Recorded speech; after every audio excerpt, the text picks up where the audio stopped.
Hello YouTube, and welcome back to me trying to read every single lost episode creepypasta that I can get my hands on. Today, we're going to be reading Alana's Revenge. I have no idea what this is going to be from, so I suppose we should get right into it, shall we? Alana's Revenge.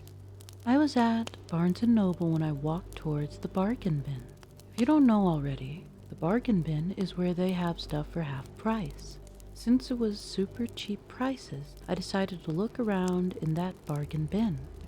There was a Woody doll, an Elf on the Shelf box without a doll in it, and a couple of DVDs. I was starting to think these were used, as they were very old and dirty.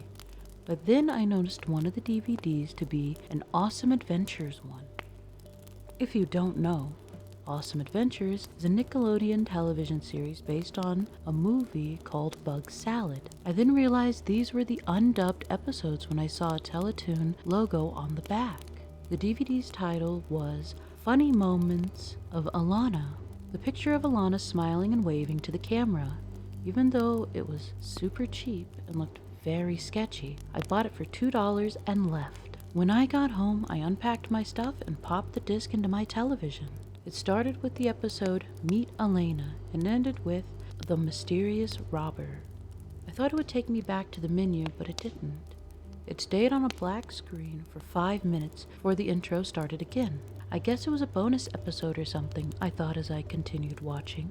Then I noticed that the animation looked choppy and looked as if it was an amateur Newgrounds animation. The audio sounded muffled, as if a pillow was put over the speakers to muffle it. The audio sounded muffled, as if a pillow was put over the speakers to muffle it. Suddenly it jumped right to the title card, which read, Alana's Revenge. I guess it was another episode with the psychopath veteran. It started rather normally, with Alana unpacking stuff like it did in Meet Alana. I was starting to think this was some kind of early version of Meet Alana. It planned to the right in a jerky and forced manner. It showed Winston playing a whistle, which somehow startled Alana and she flipped out, like normal. Her eyes were crimson red instead of the yellowish brown they were when she flipped out. It suddenly went to a first-person perspective and showed what Alana saw. She saw Winston practicing his whistle and went to him, grabbed the whistle out of his hands, and stabbed his throat with it very graphically. Blood was spraying out of his neck as he continued to gurgle and gag. This wasn't even cartoon blood. It was hyper-realistic blood. Like if you touched the screen, you could get blood on your fingers. After Winston stopped gagging and suffocated, Alana grabbed Winston's body and dragged it into her house. The next scene was normal, and it wasn't in first-person perspective anymore. The colors looked duller than usual. Alana had cut open Winston's body and was pulling out his organs and placing them on the table he was placed on. She then turned around and looked at the screen about a minute before she jumped at camera and it went to static. After 10 minutes of this static screen, it went to the credits, but they only listed one person.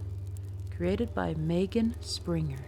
I never heard of anyone who worked on the show with that name, so I made a post on a cartoon forum asking if they heard of a person working on the show called Megan Springer. So far, I didn't get any answers, but some trolling answers, such as my mother and stupid shit like that.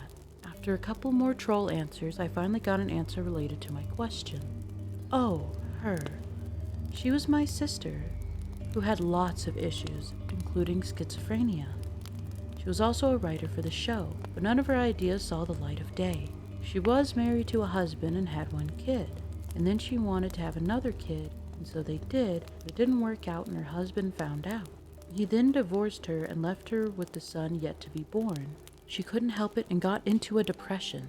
She then had an abortion, and after she did, none of the people saw her the next day. A few months later, they found her in her home, dead, cradling a dead fetus in her arms, shoving a bottle in its mouth.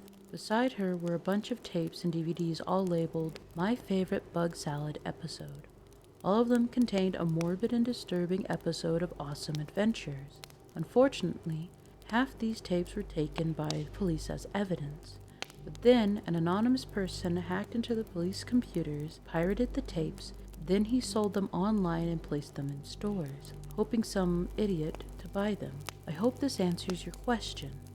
Timothy Springer. That's it? Okay. I'm confused. I'm a little bit of a stickler for some of these details, so I apologize, but she was married to a husband, had a kid. She wanted to have another child, and then they did, but it didn't work out when her husband found out. He then divorced her, left her with a son yet to be born. So, did he not want another child? What happened that made him just straight up divorce and leave her? With the first kid, I assume, because she was left with a child that was yet to be born. What happened? Very confusing.